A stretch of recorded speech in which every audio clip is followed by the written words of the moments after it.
Tere jälle! Üks tavalisi majapidamistöid maal on ka linnas, on muru niitmine ja tavaliselt teevad seda naised ise või teismelised lapsed või siis ka mehed, kui kodumajapidamises on olemas murutraktor.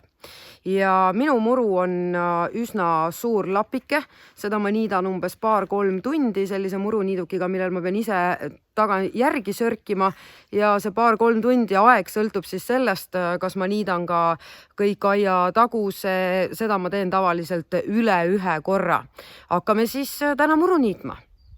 Minu muruniiduk on täiesti tavaline, umbes 300 eurone, ostetud Hansa postist. Üks probleem on sellega küll, et sellist kaubamärki Eestis väga palju ei müüda. See on selline kataloogi kaup ja kui mul läks sellel üks rihm katki, seesama rihm, mis tegelikult rattaid ringi veab, siis päris õiget rihma sellele ei leitudki, aga parandatud see sai. Ja esimese asjana, mida ma ammu ei ole teinud, mida ma peaksin tegema, on õli kontrollimine. See käib nagu autol. Võtad välja õlivarda, teed selle puhtaks, paned siia sisse tagasi ja selle varda peal on tähised, kui palju õli tohib olla, peab olema.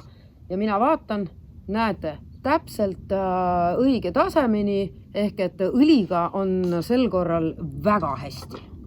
Järgmine asi on kütus. Ilma kütuseta see aparaat kahjuks ei liigu, tavaline 95 bensiin ja no veidi võib juurde valada küll.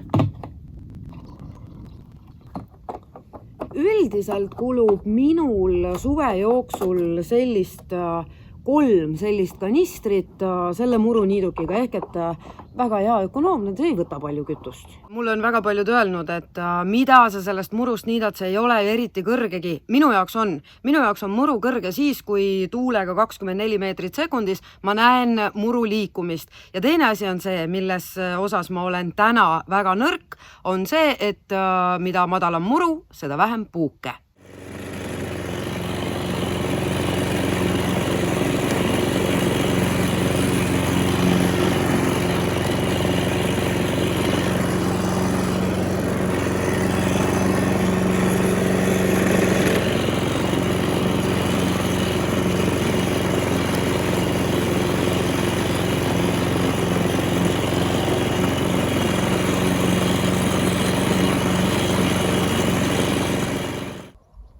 Ja valmis ta ongi.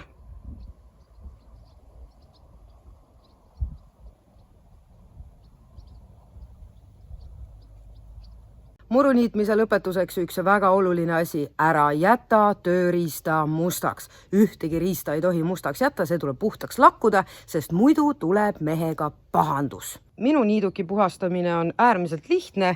Siia ma saan taha panna veevooliku. Panen lihtsalt veevooliku taha ja nüüd panen muruniiduki uuesti käima ja lasen tal mõnda aega lihtsalt käia ja see vesi puhastab selle ära. Enne tuleb vesi ka lahti keerata.